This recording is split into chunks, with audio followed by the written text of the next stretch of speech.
All right, this is a another live.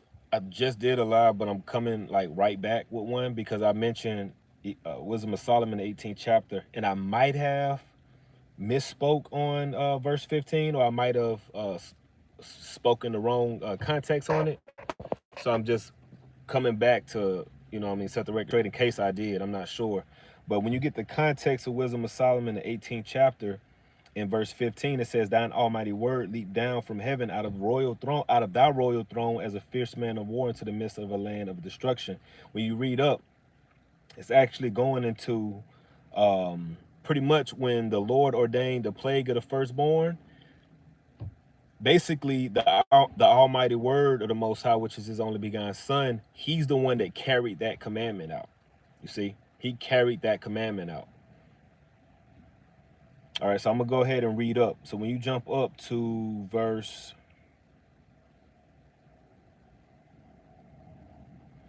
I'm gonna jump up to verse 10. Wisdom of Solomon 18:10. It says, "But on the other side there sounded an ill according cry of the enemies.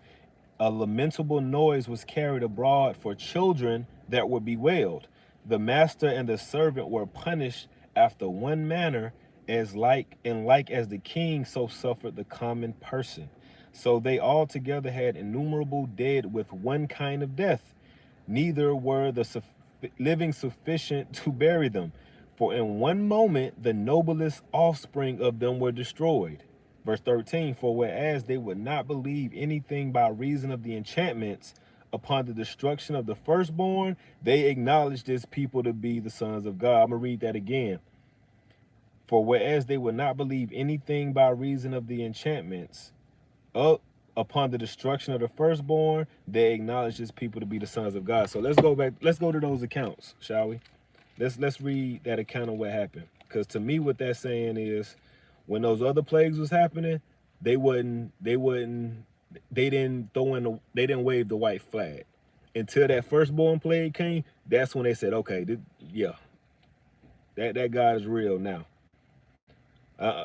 they need to go, right? They need to get up out of here. So when you read Exodus chapter, okay,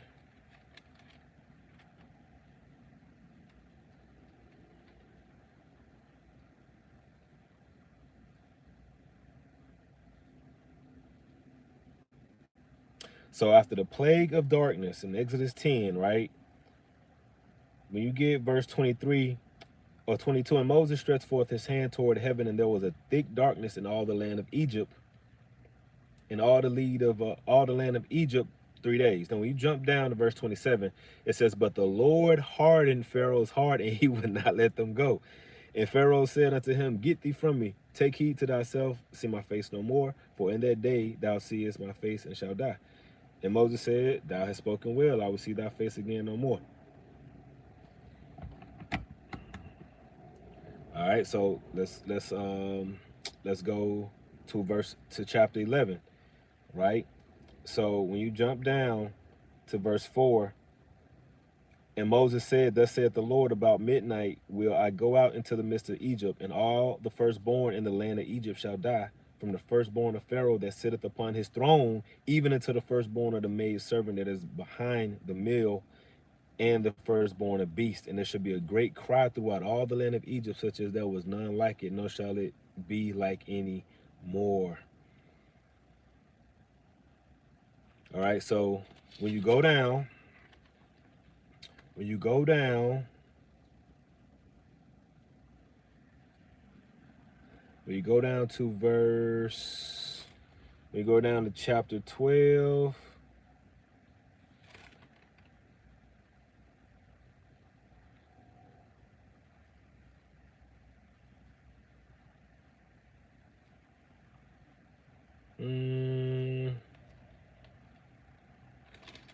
chapter 12.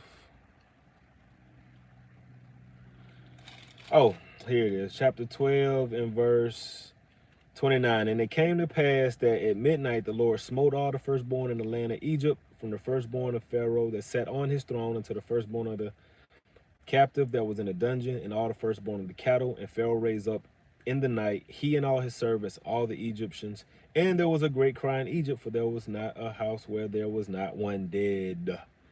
You heard that? Dead. And you jump down.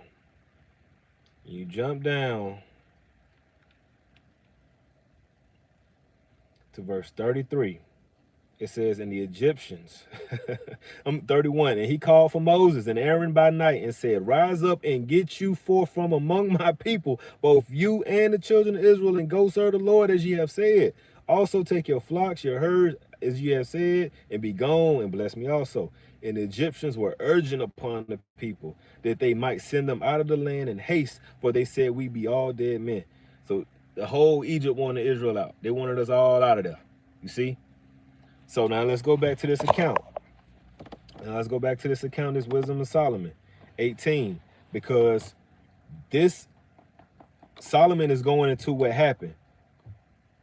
Wisdom of Solomon 18 and Wisdom of Solomon 18 and verse 15. Verse 13, for whereas they would not believe anything by reason of the enchantment, so the plague of the bloody rivers, the plague of the they had them boils, the goddamn plague of the cattle, livestock, the gnats, the lice, right? It says, upon the destruction of the firstborn, they acknowledged the people to be the sons of God. For while all these things were in quiet silence, and that night was in the midst of her swift course, right? So when everything was quiet, because we read that the darkness plague had just taken place and it lasted for 3 days. But Pharaoh's heart was hardened to still not let the people go, because the Lord wanted to do this. The Most High wanted to do this plague, and he wanted to send his son down to execute judgment. Let's read this. Next verse. Thine almighty word, the almighty word is John 1 and 1. The word was made flesh, his son, so-called Jesus, whose real name is YAHAWASHI in the Hebrew. Get that Jesus crap up out of here, man. That wasn't the name of the Messiah. Thine almighty word leaped down from heaven out of the royal throne as a fierce man of war. He came to make war against the Egyptians. Why? Because they were enemies. They was oppressing his people, God's chosen people. As a fierce man of war into the midst of the land of destruction, Egypt, which that's why Revelation 11 says, Revelation chapter 11 talks about spiritual side up in Egypt. Revelation 17 talks about he that is of the eighth and shall go into perdition. It's talking about Babylon the Great. Perdition is another word for destruction. So when it says the midst of the land of destruction, this is going to repeat again today. The almighty word is going to leap down from the throne, because we know that he's waiting on the right hand of the Most High. He's going to leap down off the throne again, and he's going to come down into the midst of the land of destruction, which is Babylon the Great, which is the USA. Come on. Verse 16, and bought thine unfeigned commandment as a sharp sword. All right, the commandment of what? The Most High said, go and smite all the firstborn of Egypt except the children of Israel. That was the commandment. And the word leaped down to go execute, man. It says, and standing up and filled all things with death, and it touched the heaven, but it stood upon the earth. Then suddenly visions of horrible dreams. Yeah, so we got the point. We got the point. That was it. So I wanted to go into that. I wanted to go into that context in case I didn't in the last video. So this is what's about to happen again. The almighty word, which again is the Messiah, he's about to leap off the throne because he's waiting on the right side of the Most High. We know that. We know that he was taken up into a cloud in Acts chapter 1, and he's been waiting on the right side of the Most High on the throne in the heavens, waiting to come down and do what? Save his people again. Battle our enemies. All these goddamn weirdo heathens out here. Look at all this crap on my comment. Yahawah, Jehovah, Yahweh, Psalms. Nah, bro, it's only one name, Yahawah, man. Hebrew, Paleo Hebrew, that's it. Praise the Lord, Jesus is King. Y'all don't even know how to praise the Lord. Y'all don't even know how. Y'all don't deal with prophecies. Y'all don't deal with the truth of the scriptures. Y'all don't deal with what the scriptures talk about. The scriptures clearly indicates a special people, a royal people. Here it is. You got the Israelis over there. They're saying that they're the chosen people of the Bible, right? They have a biblical nationality. They're saying that they're Jewish. What's your biblical nationality? Can you deal with that? Can you deal with it? The Bible deals with nationalities. That's one thing that people can't even comprehend. And that's why at the end of the day, the truth is going to reign. We're going to see at the end of the day who got the truth and who's going to be favored and who's going to be covered and who's going to be delivered. We're going to see, because the sword is coming and the Messiah is on his way back into the land of destruction. So with that, man, I'm going to close out giving all praises to YAHAWASHI, YAHAWASHI, Bashim Until next time.